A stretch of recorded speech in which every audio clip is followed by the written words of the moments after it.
बस। हेलो दोस्तों, मैं सरला यादव SY हिंदी प्लेटफॉर्म पर आज हम लेकर आए हैं जो इवनिंग शिफ्ट में ग्रुप डी का जो पेपर हुआ था उसमें केवल हम हिंदी के प्रश्नों को यहाँ पर सॉल्व करते हैं।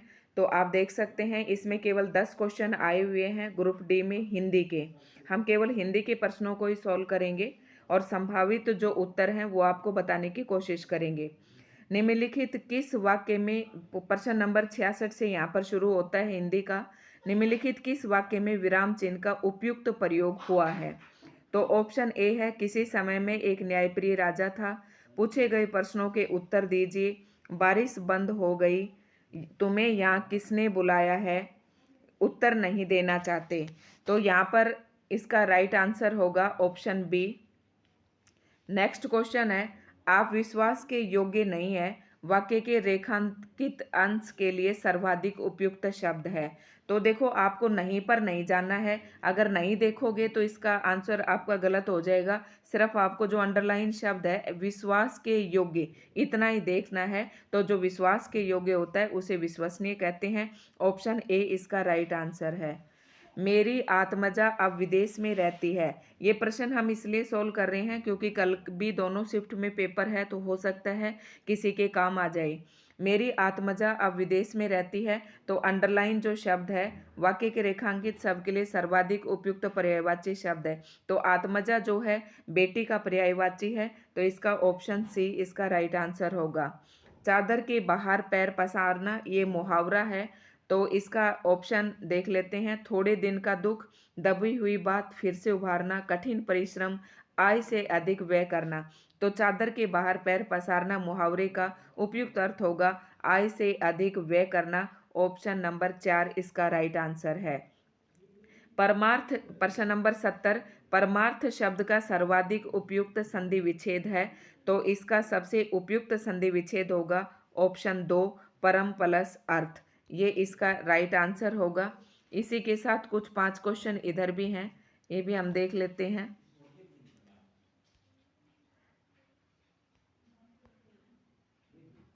निम्नलिखित विकल्पों में से तद्भव शब्द का चुनाव करना है। तो तद्भव शब्द देखना है।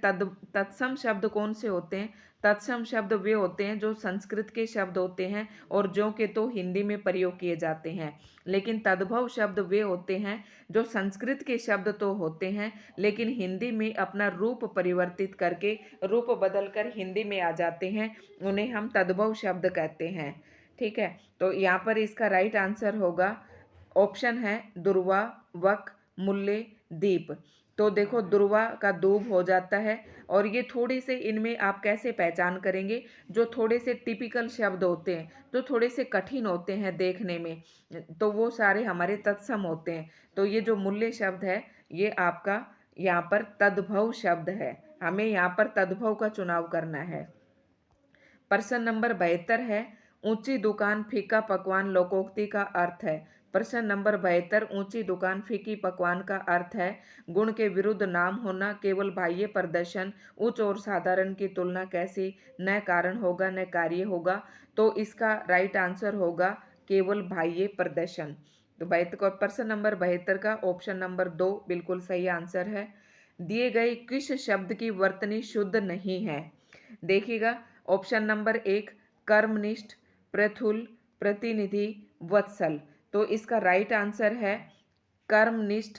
बिल्कुल ठीक है, क्योंकि वर्तनी इसकी शुद्ध नहीं है। क्यों नहीं है? क्योंकि इसमें ये वाला कर्म आना था, कर्मनिष्ठ। प्रथुल बिल्कुल सही।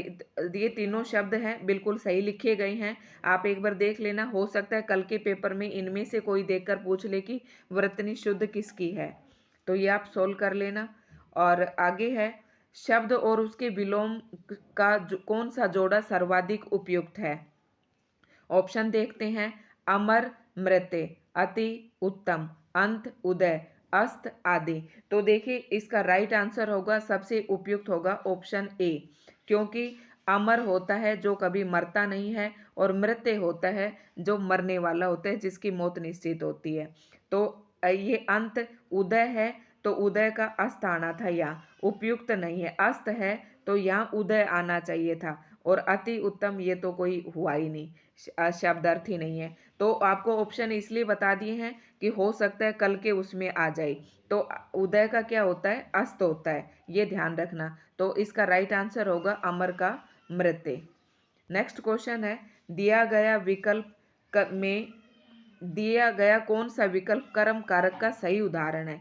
तो कर्म कारक देखना है आपको, भूखे को रोटी चाहिए, सरिता ने भाषण दिया, सुरेश पुस्तक पढ़ता है, वह खेत जोतेगा। तो इसका राइट आंसर होगा ऑप्शन सी, सुरेश पुस्तक पढ़ता है। क्यों? क्योंकि मैं आपको ऑप्शन भी बता देती हूँ, हो सकता है कल के शिफ्ट में इनमें से पूछ ले। देखो, भूखे को रोटी चाहिए, तो वो आदमी उसी के ऊपर प्रतिक्रिया हो रही है, तो ये कर्ता आपका यहाँ पर कर्म नहीं है। सरिता ने खुद ही भाषण दिया है, मतलब खुद के ऊपर खुद की कोई क्रिया हो रही हो तो वो खुद ही जो काम कर रहा हो तो वहाँ कर्म कारक नहीं होता है। और सुरेश क्या से प्रश्न करके देख लो, सुरेश क्या पढ़ता है, पुस्तक पढ़ता है। सुरेश पुस्तक पढ़ता है, तो यहाँ पर आ जाएगा, यहाँ पर कर्म कारक है, सुरेश पुस्तक पढ़ता है। अगला है आपका, यही थे 10 क्वेश्चन दोस्तों हिंदी के, जो कि इवनिंग शिफ्ट में आए हुए थे। अगर आपको वीडियो पसंद आई हो तो हमारे चैनल को लाइक शेयर एंड सब्सक्राइब जरूर करें।